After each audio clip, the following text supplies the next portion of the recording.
Hola, buen dia. It's me, Peppermint. And when I'm not on RuPaul's Drag Race or simply being New York City's sweetest diva, I'm tuned into the fabulously empowering Bayard Rustin Center for Social Justice Power Hour, coming to you every weeknight at 7 p.m. live from our good old friends at the BRCSJ Virtual HQ via their Facebook page. Tune in tonight. Need in every community a group of angelic troublemakers.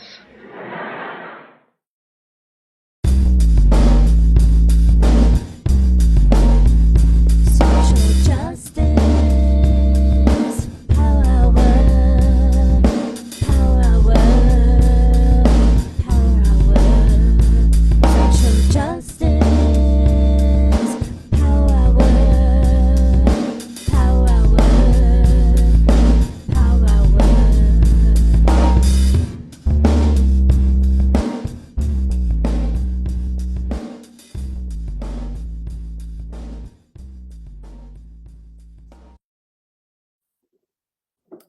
Good evening to our friends on the East Coast. Good afternoon to our friends in the West, and good in-between time to our friends in those in-between spaces. Welcome, welcome, welcome, my friends. Welcome to the Social Justice Power Hour. Welcome to the virtual headquarters of the Bayard Rustin Center for Social Justice. My name is Robert Say the Schreiber. I'm the Chief Activist here at the Center, and your host for this evening, as I have been for the past year and 8 months. We've been doing this thing for over 400 some odd shows, many of them very odd indeed. And we are so thrilled that you join us in virtual community on the Power Hour. Thank you for that. And thank you for this. Full disclosure, it is my birthday.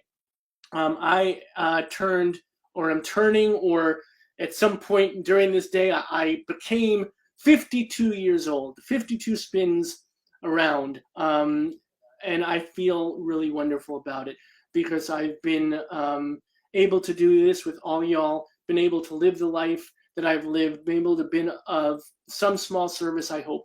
And I just want to thank everybody that's been involved in allowing me to be on this journey. It's been pretty phenomenal, and I'm thankful for all of it, the good, the bad, the ugly, and everything in between. And I'm very, very thankful for our guest tonight. When I thought about doing the Power Hour on my birthday, I thought, gosh, what should that look like? And I thought, who do I want to talk to? Adam Gopnik. Adam Gopnik, who I truly believe, hyperbole aside, and those of you that watched the show before or know me, know I engage in a little bit of hyperbole every now and then. But hyperbole aside, one of the greatest minds of our generation, OG radical of the real. I'll talk about this in the introduction, because I'm really proud of the introduction I wrote. I'm going to read the whole introduction tonight, because Adam's one of those folks that I do feel we have a friendship, but I also will never feel on an equal level. I have to bring my synapses all the way up to 11, as they say in Spinal Tap, to be firing on all capacities, to have this conversation. And I said, I want to be challenged on my birthday. I want to enjoy this time together, and no one better. But before I do that, I know that there are a whole bunch of other folks that have the same high esteem for Adam that I do.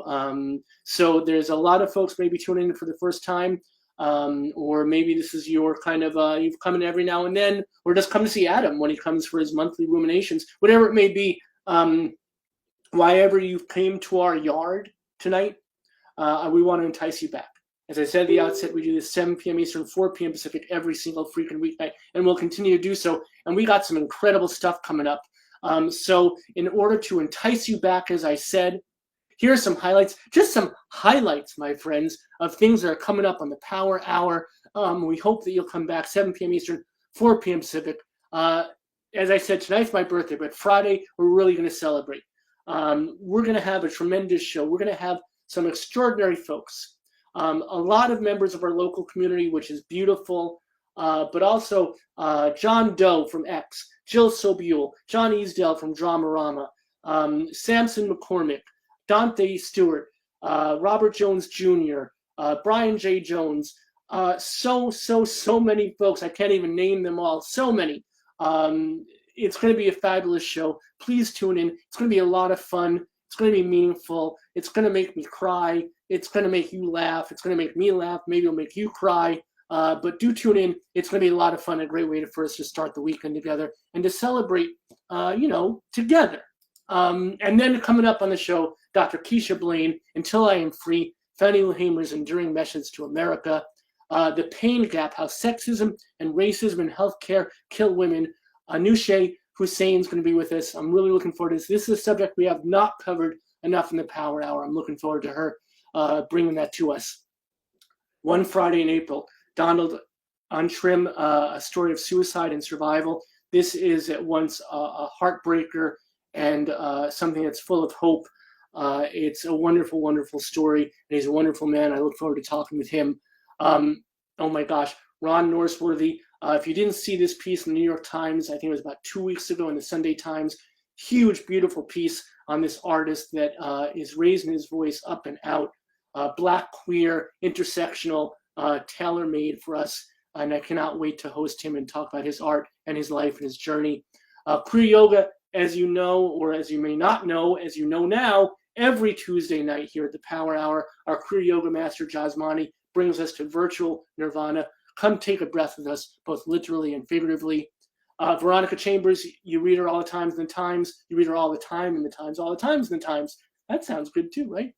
Call and response to the story of Black Lives Matter. We're doing Throwback Thursdays, as I said at the outset. We've done this over 400 times. We've had extraordinary folks drop by. We've had meaningful moments. We've had incredibly impactful conversations. So we're doing Thursdays now. Throwback Thursdays, as the kids say. Minda Harts, poet Maggie Smith, and of course author Kwame Alexander. Don't miss those conversations coming back at us.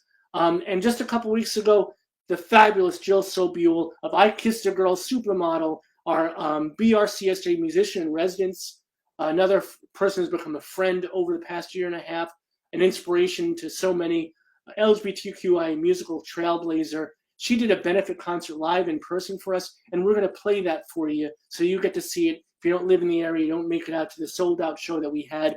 It was wonderful, and we had a surprise opener in the persona of Wesley Stace. Some of you know him as John Wesley Harding. He'll be with us live in concert November 12th here in Princeton. Come out wherever you may be. Fly out if you need to. This is going to be a tremendous concert. He's bringing his whole band with him. All proceeds go toward, if you haven't heard, we lost our space during the pandemic. We're looking to find a new home. It's hard to be a safe space without a space. So Wesley's coming out to do this concert as a benefit. All proceeds going to find us a new home. Please do join us November 12th. Of course, my friends, safe, masked, and vaxxed. So come out and don't miss this show. It's going to sell out. He's on XPN that day, so it's going to be beautiful. It's going to be wonderful. It's going to be fabulous. Come out for some musical mirth making in a meaningful way. But tonight, my friends, tonight, as I said, I'm reading this thing. I wrote this thing. I want to impress Adam with this thing. I hope that I watch him in the green room as I read this, and I see him smile sometimes, and I feel like I wrote that. I wrote something that made Adam Gopnik smile. That makes me, that's the world. That's my gift for my birthday. Adam Gopnik has been writing for The New Yorker since 1986, even during his time in Paris when he wrote for the Paris Journal. Whilst there, he also wrote the delightful Paris to the Moon. Then came The King in the Window, Through the Children's Gate, A Home in New York, Angels and Ages, a short book about Lincoln, Darwin, and modern life. Winter, 5 Windows in the Season, The Table Comes First, and At the Stranger's Gate, Arrivals in New York, among many others, if you can believe it. His most recent work, 1,000 Small Sanities, The Moral Adventures of Liberalism, takes the form of a long letter to his daughter, and is truly one of the most thoughtful and thought-provoking things I've ever read, no doubt, no diggity. He's also worked on many musical projects as well as a lyricist and libretto writer, and not a bad guitar player at all, my friends. 1 hour just have him play for us. That would be delightful. Adam has won 3 National Magazine Awards for essay and for criticism, the George Polk Award for magazine writing, reporting, as well as the Chevalier of the Order of Arts and Letters. Whew. I could literally spend the next hour sharing Adam's bona fides, but rather let's spend some time with the man himself, as he is literally one of my favorite people whom I've never met. And not because of all that cool stuff I just talked about, but because he says and writes things like this.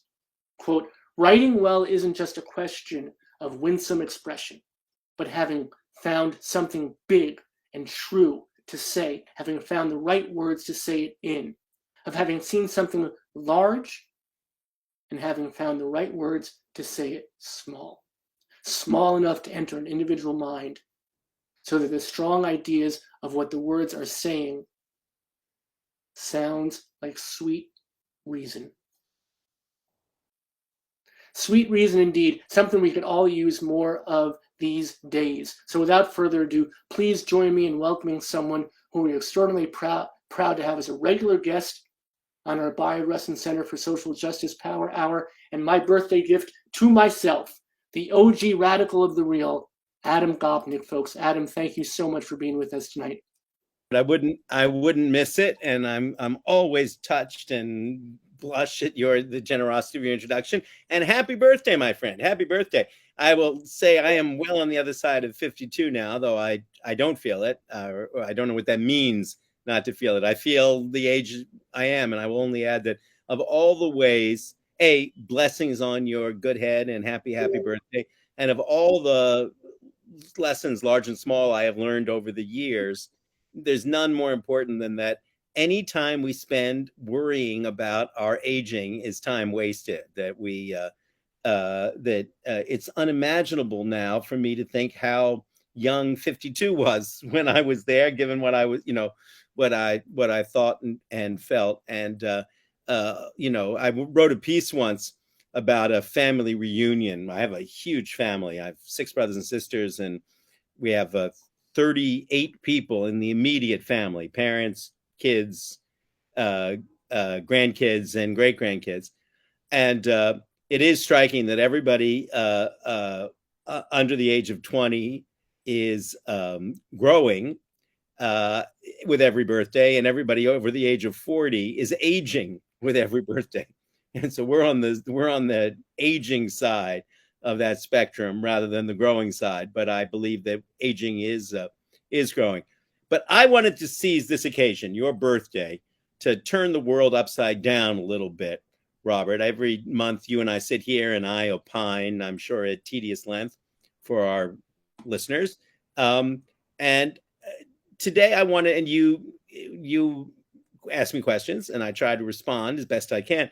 But today I wanted to turn the tables a little bit because it is your birthday. And I think it's a time for a little evaluation. And I think it's a time when our listeners, our audience, our community, if I can call it that, would love to hear a bit from you. You devote yourself, and I know there have been some stressful days recently with searching for a new place, searching for a new home. There is nothing worse in the world than feeling unhoused, unhomed, and a couple of occasions, not in any grave way, the way that people who struggle with genuine homelessness have struggled with it. But anytime we feel we don't know where our crib is, we don't know where our home is a time of stress. And I know you've been struggling with that. But I wanted to talk to you because it's your birthday, but also because it genuinely fascinates me about how you imagine social justice, what you imagine that to be. We do this every month. The Social Justice Power Hour delights me. You billboard every time we're together the range of people who you're going to have on, have just had on, will be having on. They're all people who come from more or less our spectrum on the rainbow. Some of them are liberals like myself, some of them much more radical, which is exactly what it ought to be. But how do you conceive of the role of the angelic troublemaker? What led you to be possessed by a passion for social justice? And what does that term, social justice, mean to you? Oh my gosh. Well, this is a curveball, my friend. And I have to be honest, I embrace it and I will do my darndest. But part of my journey, especially over the past couple of years, to be honest, if I can be frank, and since you're opening up the floor and allowing me this moment, one of the things I've been trying desperately to do, and it may seem ironic considering I've been doing this show every night, is to pass the mic, both literally and figuratively, is to, I honestly, if I can get personal, Please. had a real issue with grandiosity. and really there was arrogance, and it still creeps in, and I'm very, very, I hope I'm very cognizant of it. I hope I'm cautious about it. But a great friend of mine, Carol Watchler, I want to raise up her name. She's the community outreach coordinator here at the center, and a beautiful human being, chosen mother to so many. She taught me that it's okay to be on the stage, but you got to be around to set up the chairs before and to knock them down at the end. And that's what I'm trying to do. So I hope that this piece where we go back and forth a bit and I speak a little more than I usually do, I guess, won't be any sort of setback in my journey. Hey, I'm really, and I also want to talk for a moment, and I'll get to your question. I feel like you, when I ask you a question and you kind of go off on these wonderful intellectual spirited tangents and then get back to the original point. I'm going to try to do an Adam Gopnik here. You also at the outset talked about aging, and I find aging fascinating. I'm thrilled to be 52. One, I think I look pretty damn good for 52. I buy that. Someone emailed me today with a birthday greeting and said happy 30th, and I'm like, what the fuck are you talking about? If I was 30, I look like crap. But for 52, I can do okay. For 52, I can do okay. For 30, I'd be like, you've had a hard life. So aging, to me, I love the process of it. Nothing's fallen off yet. I haven't lost anything. And here and there are things that happen that I'm like, okay, that's part of the process. But it's the journey. It's how we live. And the more life you live, the more it shows on your face, in your body, in your journey. I think that's a beautiful thing. I couldn't agree more. I did a piece a couple of years ago for the New Yorker when I do all my stuff. And it was about the science of aging. And one of the things that they have you do, it's a lab up at MIT that just studies aging. And they have what they call the aging suit. And it's a suit you wear, like a spacesuit sort of, that slows you down and makes it hard for your feet to feel the surfaces that they walk on, and pushes your neck down, all the things that the aged are troubled by. And here's what you learn, though, from wearing the aging suit for a while. There are pictures of me on the internet wearing it, is that it's not the physical indignities of aging that are really oppressive. I mean, obviously, we're saying, if you're lucky enough to miss the big ones, heart attacks and strokes and those terrible disabling things, but just through the normal process of it, it's not the physical indignities of aging that get you. It's the small exasperations that make you angry. So your inability, if you're wearing the aging suit, just to do the work, of pouring water into a cup easily, all the things that are part of the normal flow of life get interrupted and are made difficult. And that can make you really angry. And part of the work that they try and do there is to understand the anger of older people, which isn't tied, you often see it on the New York City subway, right? That older people on the subway look unhappy in some way. And you realize once you've gone through wearing the aging suit, you realize more empathetically, they're not unhappy. They have to be paying attention to things that, knock wood, blessedly, we yet haven't had to. And I think that that's a huge increase in empathy. And I wonder, I'm not going to let you off the hook, my friend, but I wonder if that isn't part of the work of being an angelic troublemaker, of being engaged in social justice agitation. It's trying to put on the suit of, literally being in somebody else's shoes, trying to put on the aging suit or the minority suit or the LGBTQ suit, whatever that might be, that you were trying to put on that suit and understand what the set of indignations and exasperations are that someone else is feeling.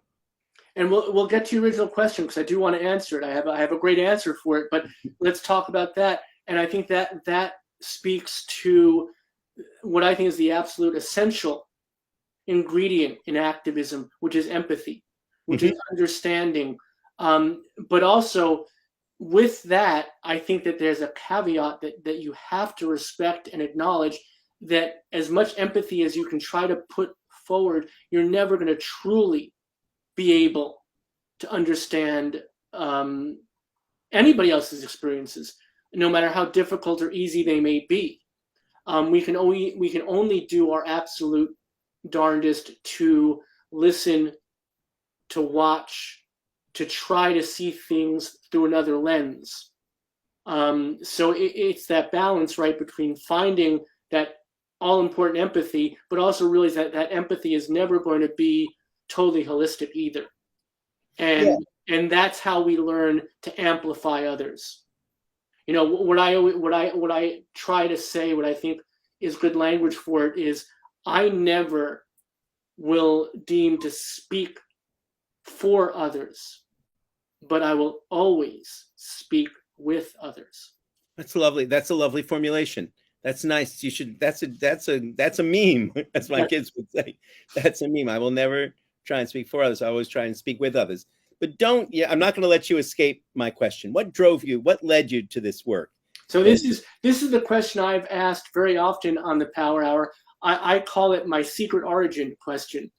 So you want to know my secret origin, and what worries me about the answer to this question is it exposes a very difficult truth, because people see me, those that know the work I do, those that know my work ethic and how I run my 7 days a week. I get up at about 5 a.m. and I take about 15 minutes to read the Times, to read the New Yorker, to kind of breeze through and see, have a cup of coffee, and I only allow myself 15 minutes, and I get right to it. And if I don't, I feel like guilty. I feel like pressure. I feel like anxiety, and that's a whole other story. And then I'm working until I do the Power Hour at 7, and maybe 8:30, 9 o'clock, I'm finally off the clock and get to see the people I love, my family. But here's the dirty truth of it. I absolutely dig it the most. I get such enjoyment from it. So when people say, "Oh, you sacrifice so much. Oh, you're working so hard," what I hope I can impart upon people is how much I love it, and that comes from many, many things. And to answer your question, I have to bring other people into it. I have to bring my mom and dad first and foremost into it, because they taught me this. They were the first ones to put. I marched on Washington in the womb.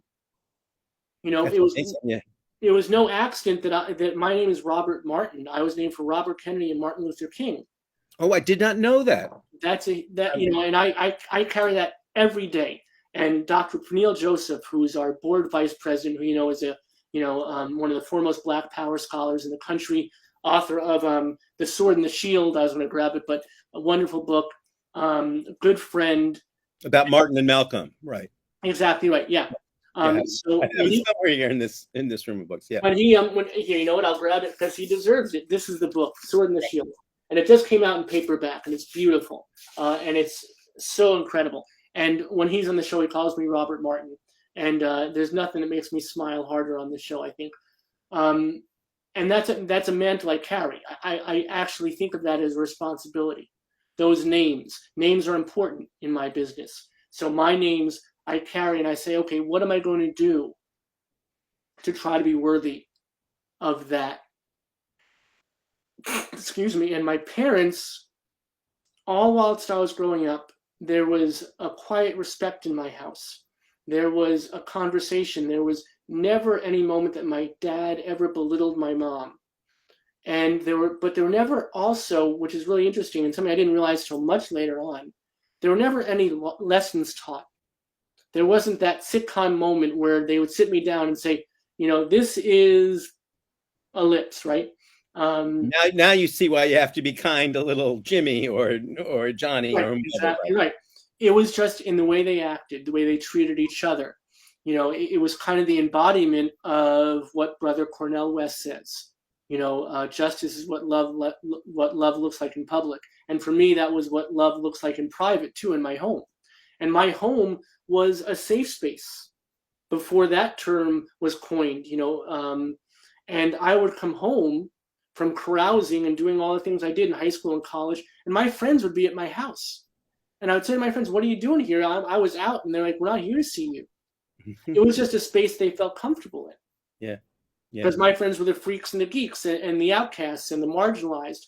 So they came there because they knew that they had someplace they could go. And then I had the incredible, and I'm so glad we're talking about this. Thank you for this gift, because I had the fortune to meet my lovely bride, who then, I was on this journey and I was this far along this journey, but she showed me and taught me so much more, because she came from a different world, a different culture, and was able to open my eyes to so many things I had no concept of or about. In what world and culture was that? She was born in Trenton, New Jersey, and saw the difficulties that her community faced. And at a very young age, she set out, she put her mind toward, she put her spirit toward, she put her energy toward, she put herself through college working multiple jobs. All things I had no experience with or knowledge of or empathy for as of before meeting her. And now she is Deputy Public Defender of the state of New Jersey.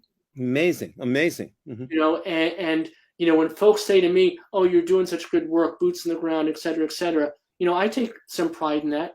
But then I look across my house and I see what she's really doing, and I know that what I'm doing, is a drop in the bucket compared to so many others, and especially her. What she's done every day. I was one of the bright lights in this grim time we're living through is, I'm sure you saw that for the first time a former public defender was named to the federal district court by Biden. I thought that was a huge moment. She must have been pleased by that. Yeah, and we had the wonderful honor of talking to Jonathan Rapping of Gideon's Promise a couple weeks ago on the show, and that was a great hour. I implore people to go tune that up if they missed it.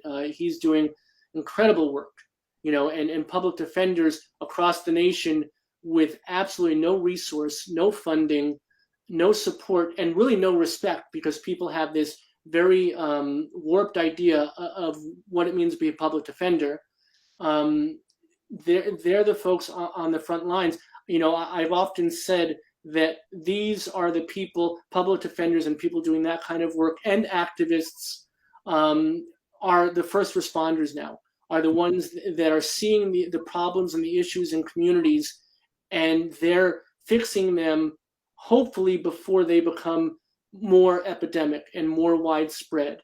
And that's what first responders do, right? And I think that those are the folks that really have to be acknowledged and respected and understood what import they serve to our culture, to our society, to our nation. Totally. One of my heroes is, and I wrote a profile of in the New Yorker, and would be a wonderful guest on the Power Hour sometime, Robert Martin, because I'm going to call you Robert Martin now forever. It's a beautiful name and and I would not have made the connection properly. It's a wonderful man named Sam Rivera, who was at the Fortune Society for many years, where I met him, one of the great leaders I've ever encountered, who's now just working in harm reduction in this terribly tortured time. And those folks are the first responders. They're the real firemen of our time. But come back to your journey. Great parents who made love and justice seem synonymous. A great partner to learn from and to be driven by. Address my question though, if you would still. When you trying to explain to someone else what it is, what the work you do is, what do you say? It's a sense of community. It's wanting to know and understand everyone around you. It's never taking any interaction for granted. It's never taking any person's identity, their journey for granted. Always acknowledging that we can no longer ignore each other, nor can we do what's been done in the idea of tolerating each other, or this idea of parallel journeys that we'll all move forward on a parallel path. To me, we absolutely have to start thinking about it as how we intertwine. And that brings back, of course, our mutual hero, Barry Rustin, that idea of intersectionality. and how I think we are on the precipice of this moment of finally embracing that idea that it's not, oh my gosh, if this group gets this acknowledgement or they move forward, then we're losing out on something. To me, it's always been about when one of us moves forward, whether it's individually or as a community, we all move forward, because then those goalposts, those moments, those places we need to reach are that much closer for each and every one of us. Well, let me ask you a question then about that, because it comes to the heart of everything that I try to write about and you try to enact in your life. How do you deal with the tension between coalition and conflict? That must come up all the time, right? We're constantly trying to build coalitions of people for progressive change, for reform in the broad sense. But the people within that coalition are often going to have very different views about issues, and we know it. There are members of a minority community who are not going to be as welcoming to the trans community, let's say, right, as might be ideal, we might want. How do you deal on a daily or on a weekly basis with the tension between coalition and conflict? I want to say to you what this is my favorite thing that people say to me in the show. That's a great question. And somebody said that's a great question, I always feel like I've done my work. Good night. Thank you. So there's a lot to unpack about that.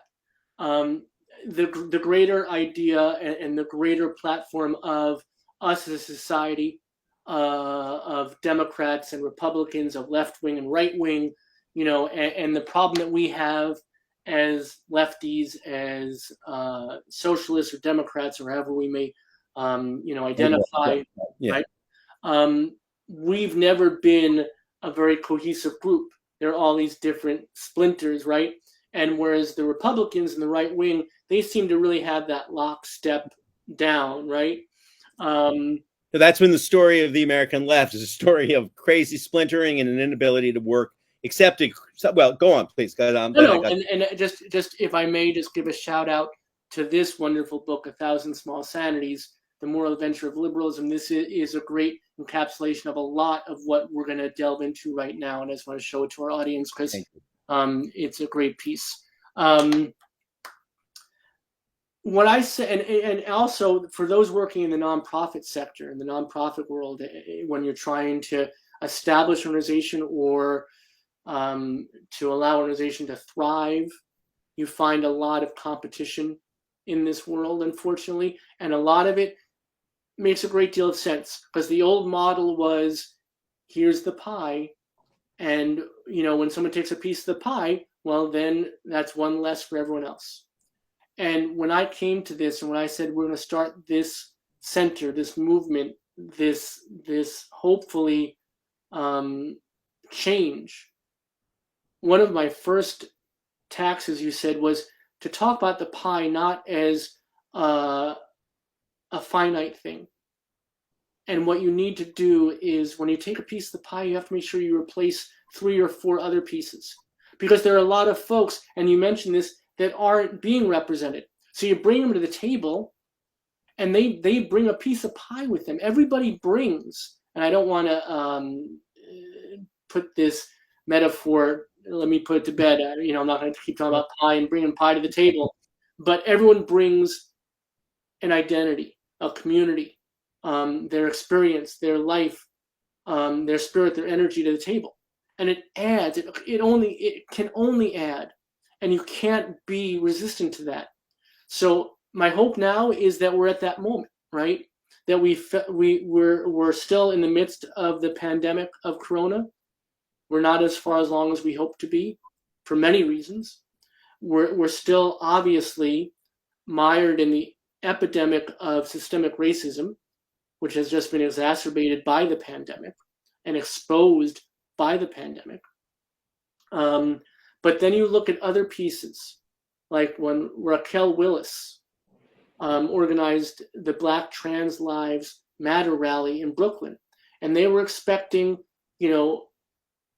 a couple of hundred, maybe a couple of thousand, and got tens of thousands of folks in Brooklyn, right? And that speaks to so many things. One, that now all the disparate groups that used to look to each other as competition are now saying to each other, no, let's put it together and let's see how this fits.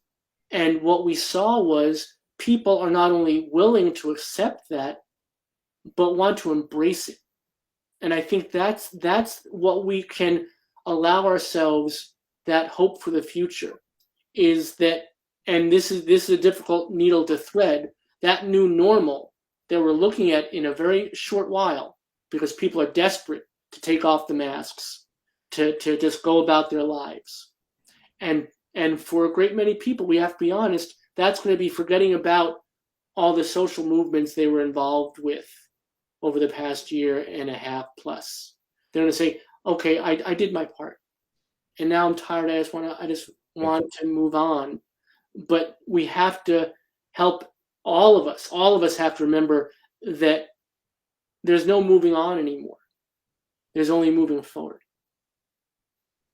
That's beautifully put, Robert. And if you'll allow me to annotate a couple of things you said that I think that snagged my the coral reef of my attention. We'll go from one metaphor to another. First of all, when you mention, I'm deeply moved by that, and I'd never known that Robert Martin was Kennedy and Dr. King.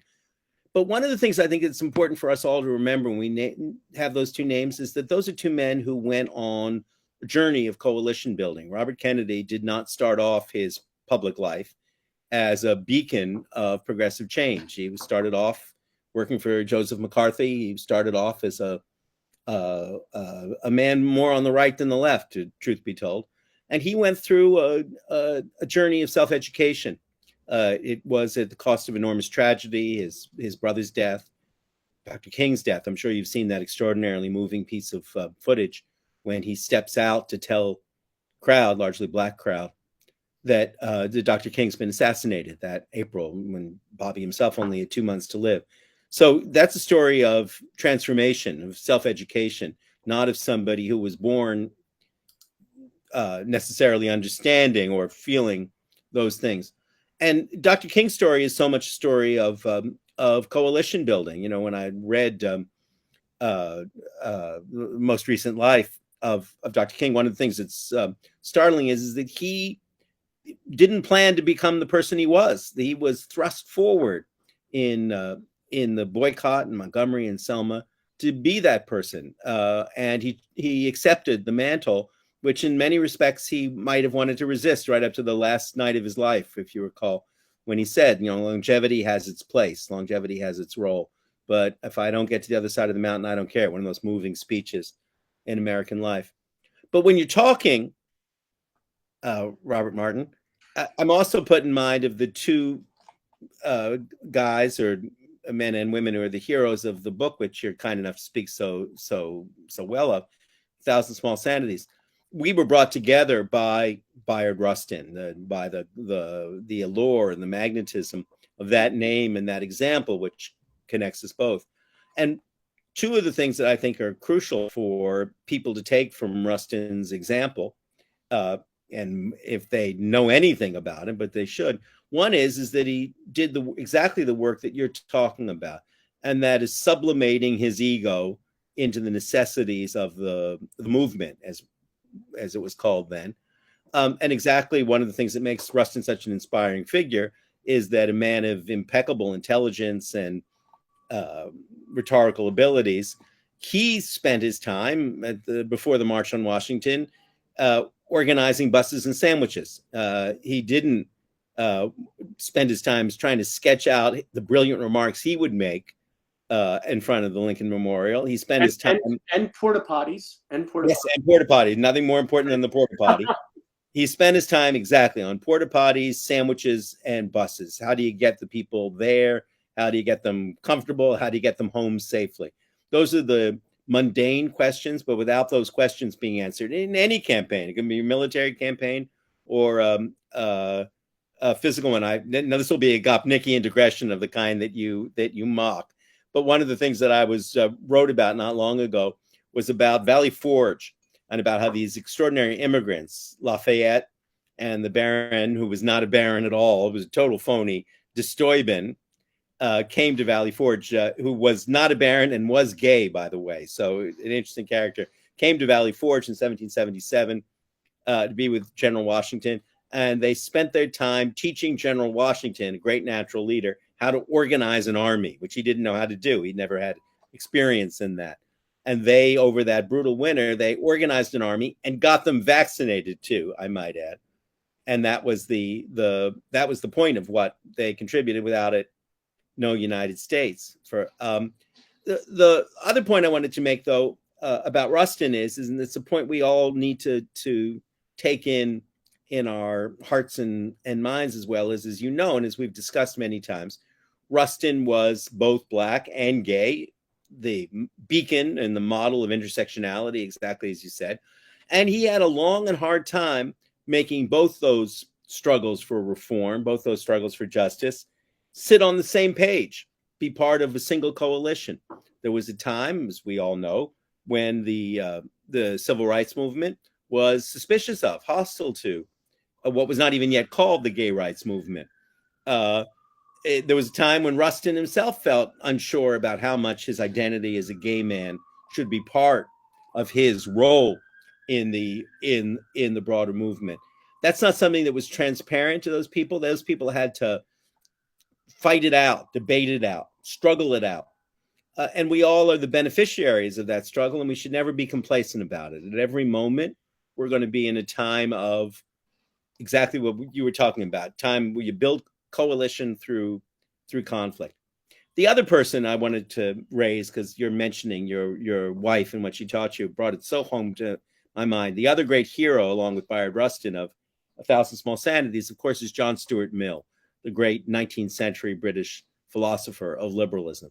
And the whole book begins, as you'll remember, with the encounter of John Stuart Mill and Harriet Taylor, this extraordinary woman who he fell in love with. She was married with 3 children, and they had to meet clandestinely on the bench in front of the rhinoceros cage at the London Zoo. But John Stuart Mill, a man of just staggering intellect and ability, always gave Harriet Taylor the credit for having made a man out of him in the intellectual sense, having taught him what, in our sense, social justice was all about. Because until that time, he had thought largely about the necessity for liberty in the individual sense, right? Our rights to, our need for free expression, to worship as we choose, to speak as we choose, to say what we think is right. But it was through Harriet Taylor's example, not unlike you and your bride, as you describe her, that his broader consciousness of social solidarity, of egalitarianism was broadened, because she brought to him the reality that she, as a woman in Victorian England, had none of the, what we would now call the privileges that he enjoyed as a man, and that it was great and wonderful for him to talk about liberty, but liberty wasn't a meaningful thing if it didn't include some idea of equality. As long as women were being subjected, then liberty was not something that was sufficiently spread, widely shared. And that totally turned his head around. And they worked together on 2 books, on liberty, which came out in 1859, and on the subjection of women, which came out, I think, 7 years later.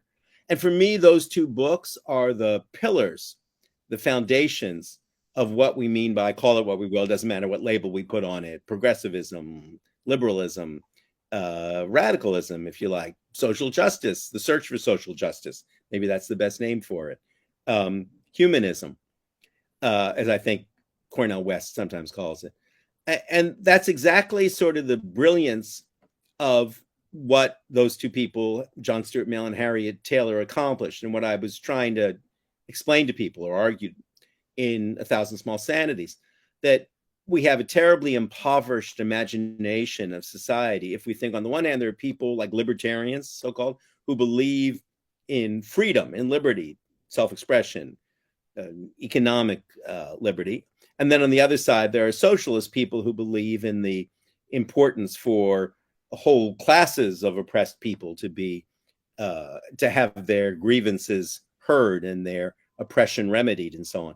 The genius of John Stuart Mill and Harriet Taylor was it's sort of like, in physics, right? That it turns out that all the many forces are all aspects of a single force. And in the same way, they realized and articulated together that there was no contradiction between a love of individual liberty and search for individual liberty and a feeling for social solidarity and for social equality. Those two journeys, those two adventures, those two quests were part of the same quest. I can't have individual liberty if I'm living in a radically unfree society, a society in which the access to expression is limited. But at the same time, I can't really talk about social equality if I can't speak freely about it, if I'm not free to criticize, if I'm not free to protest, if I'm not free to argue, then all the social equality in the world is meaningless because it simply is a form of group closedness. It gives you a closed rather than an open society. And so keeping those two elements going at all times is the challenge and is the difficulty and is the hard thing, because we're always inclined to want to shut up our neighbors, even as we speak ourselves. So this is a very long-winded way of saying that when I hear you speak about your own journey, I hear such powerful echoes of Bayard Rustin's journey, that sublimation of what you call, I kind of find it hard to believe, but I'll take your word for it, sublimation of grandiosity into small tasks of social reform, and also our act of getting educated very often by, for us guys, very often by women who have a very different experience of what social injustice really means, and who bring us that lesson, whether it's Harriet Taylor or your good wife and partner. So when I hear you tell your story, I hear echoes of other stories that move me too. I appreciate that, and that means the world to me that those connections are made for you.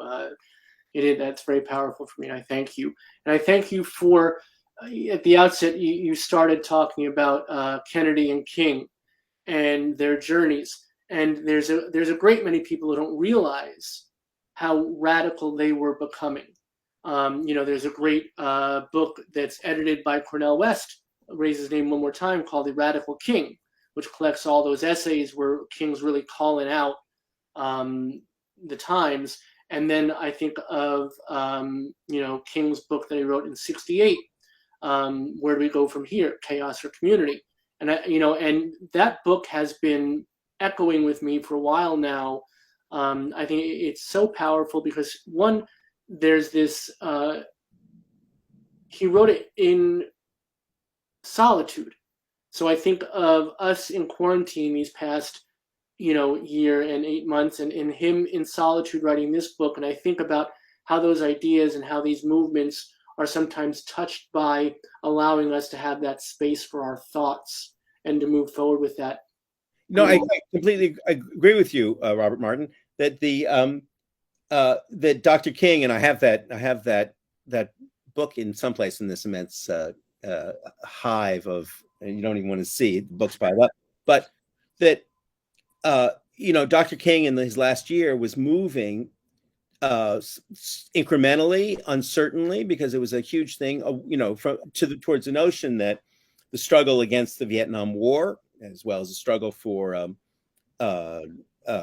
economic equality, had to take an equal place with the struggle for Black rights, for African American rights, and that was a difficult move, and it was one that his death, I think, amputated and short-circuited in lots of ways, so that the coalition, talking about coalition building, right, of the anti-war movement and what was then called the civil rights movement, was never really perfectly achieved or never really effectively achieved. And I think that those two deaths of Dr. King and of Robert Kennedy played an enormously destructive role in keeping that from coming together. And you understand that the struggles that they had at that time, because The anti-war movement was in many respects a white college kids movement, at least in a lot of its impetus. It revolutionized a generation, but that's where it began. And the struggle for civil rights, of course, came from a very different place. Women's emancipation from still one more, and that active and the gay movement. All of those movements for recognition were happening simultaneously, and keeping them together was a devilishly difficult job. They came apart in so many ways in the 1970s, and we fell into a time of reaction and regression under Nixon, and then under Reagan too. And now we're beginning to try and put things back together. And I agree with you that when we talk about Dr. King and Bobby Kennedy, we're talking about 1968. And that's a year that we're still living in the wake of 1968, of everything that happened in 1968. And I suspect, to come back to your point about what happens next, that 2020 will be seen in the same way, that people will be arguing about what happened in 2020. They'll be analyzing it. They'll be trying to understand it for at least another 100 years. You think about everything we went through, the worst pandemic in modern times, which shut down every major city in the Western world. The Black Lives Matter movement, the most powerful, in the midst of all that, acts of street demonstrations since the 1960s. Then you add to it the climax of Donald Trump and the first full-out assault on democratic and liberal institutions since the Civil War.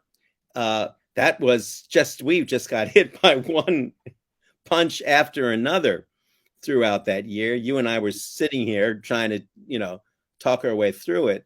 But I suspect that as much as 1968 was a hinge year, a pivot year, 2020 will be. I will add, needlessly for you, but I will add it anyway, that 68 was a pivot year, pivoting towards badness, if I can use that expression.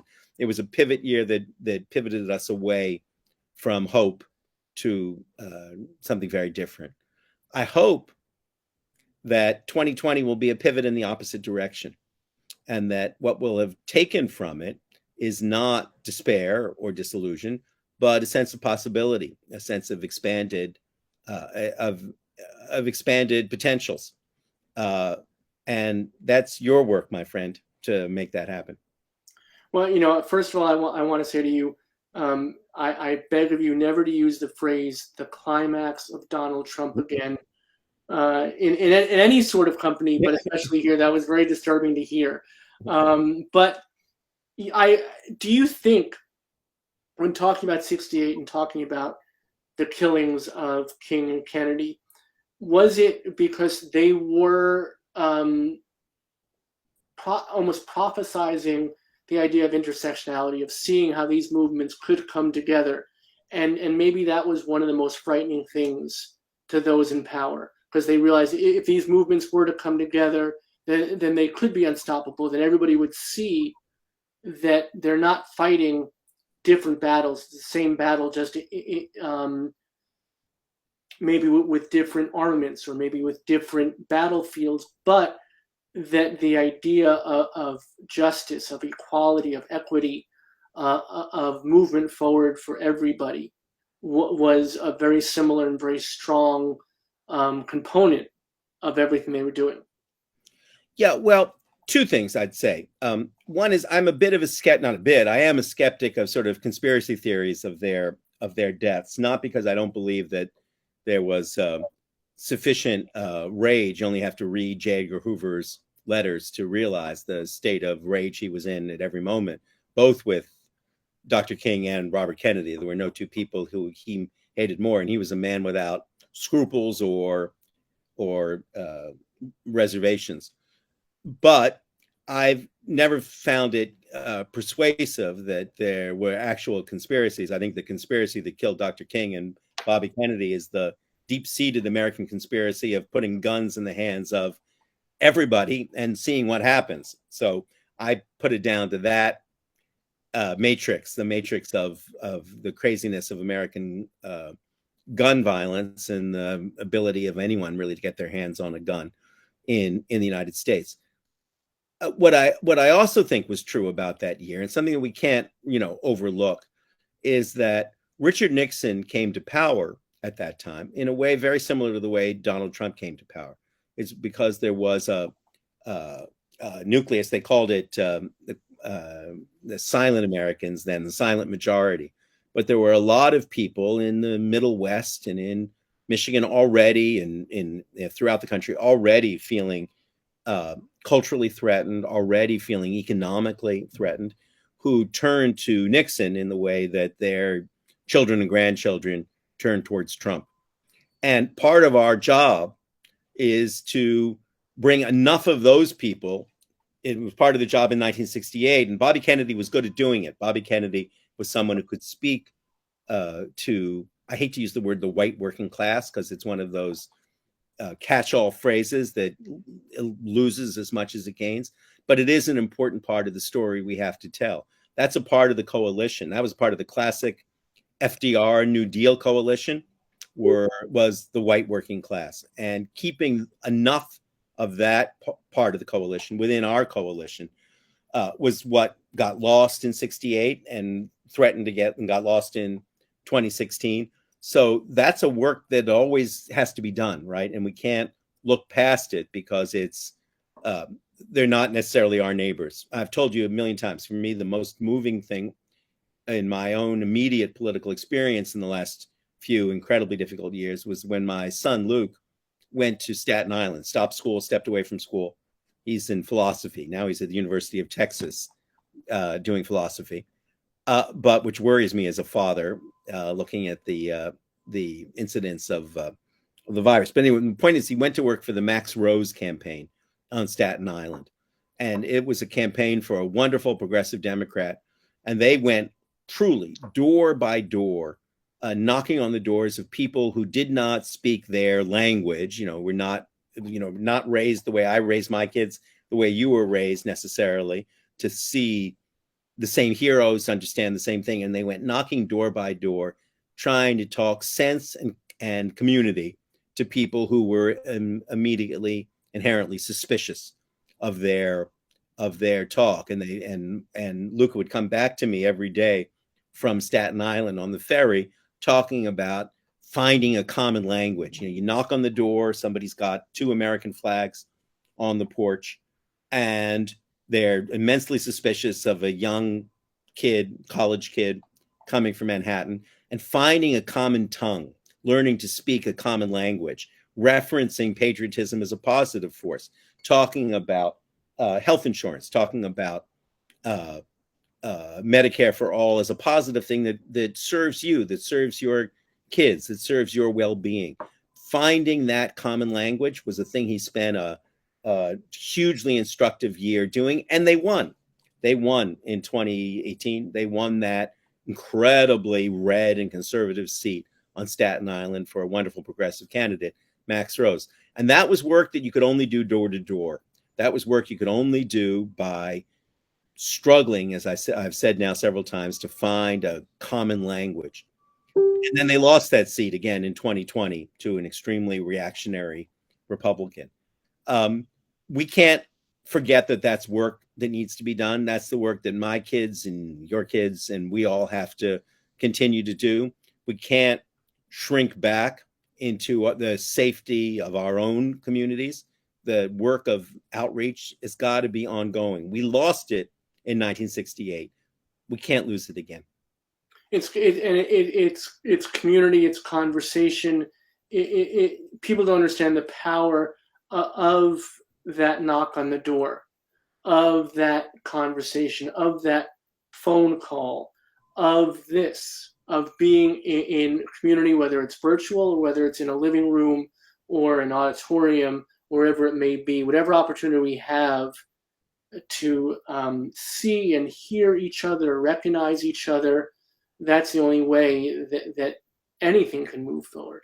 Yeah, I know I cite my kids too much because I admire them, but I will cite Luke again. He went down to Texas to do his PhD because they have a great department there apparently, And he said one of the things he said to me is, Dad, one of the things I'm going to try and do is really become a participant in Texas culture. I'm going to try and understand this world. I'm not going to stay out of it. I'm going to try and enter into it and understand. I'm going to go to every football game the University of Texas plays. I'm going to go to every event of that kind, because that's such difficult work for us all right now. I don't mean to cheapen it. I was reading a piece just yesterday by a good guy, an anti-Trump Republican, talking about his father, who's a passionate Trumpite, and he said basically, we talk politics too much. We should talk politics less. My heart stuck at that point. I said, no. You got to talk politics with your old man. You can't just shrug it off. We're not talking now about, well, I think we should tax people this much and you think we should tax people that much. We're talking about the survival of democracy. You can't be sitting on the fence or shrugging your shoulders when you're dealing with those folks. And that's how I feel about it, right? At the same time, I recognize that if we don't keep our ears open, if we don't keep knocking on those doors, we really risk an enormous amount. There's no bigger challenge, I think, for progressive politics right now than learning to knock on every door in Staten Island and get ourselves heard. Because we know how to knock on doors in Brooklyn. We know how to knock on doors in my neighborhood. But we got to continue that act, which Bobby Kennedy was very good at, and which Dr. King, I know, believed in, even if he couldn't bring it. He was killed before he could bring it to fruition, of knocking on the doors of the people who are suspicious of us and don't agree with us to begin with. I think that's a perfect way. We've gone over Prince Be Proud. We're in the after parties. We always are. I know that we enjoy each other so much, and I appreciate this gift you've given me on my birthday. Well, happy birthday, Robert Martin. Unfortunately, you've doomed yourself. I'm never going to call you anything else because I think that's the most beautiful name. And happy birthday and blessing on all of your good labors. And thank you for your generosity and hearing me out month after month. It's an extraordinary pleasure and it's an honor, my friend. And when I tell people that you're on this show, I cannot tell you the response. We've had the Billy Eichners and the Wayne Bradys and the Patton Oswalds and the Valerie Jarretts, and everyone is very excited about that. But the folks that get excited when I say Adam Gopnik, those are the folks that I really have respect for, that know what's what and who's who. Happy birthday, and I'll see you in a month. And we'll keep knocking on those doors, my friend. We'll keep knocking on those doors. You be good, my friend. Best to your family. Best to yours. Love you. He said he loved me. I love you too, Adam. I love you too. Hang out. Don't leave yet. This is his book. I know that you were moved by this conversation. You were inspired by this conversation, whether you're an old fan or a new friend of Adam's and of the show. Please go purchase this book. This book is phenomenal and encompasses everything you've been talking about and so much more. It's not only incredibly intellectually stimulating, but it's really heartwarming, and it feels good as much as it thinks good. So I implore you to do that. And please know, if I may, it is my birthday. I'm doing a birthday fundraiser on the Book of Face on Facebook. And please do consider supporting if you can. As I mentioned at the outset, the Bayard Rustin Center for Social Justice lost our home during the pandemic. It's hard to be a safe space without a space, my friends. So please, if you can, whatever is within your hearts and within your means, maybe you could donate a little bit, and not just for my birthday per se, or that'd be delightful, but to help our community, to create community, to allow us to gather again in the future and for many, many, many, many, many years to come. But we are here at the Power Hour, my friends, 7 p.m. Eastern, 4 p.m. Pacific, every single freaking weeknight. So please do come back. Be with us in virtual communion whenever you can, whenever the time and inclination hits. We are always here and having these important, impactful, wonderful, fabulous, sometimes funny, sometimes heartwarming, sometimes heartbreaking, but always special conversations. Extraordinary times, my friends. Thank you for joining us. We are here for you. Please be here with us. Until tomorrow, much love and respect. Please be good to each other. Be good to your families, chosen or otherwise. And most especially, my friends, please, be good to yourselves. You need it, and we need you here with us. In every community, a group of angelic troublemakers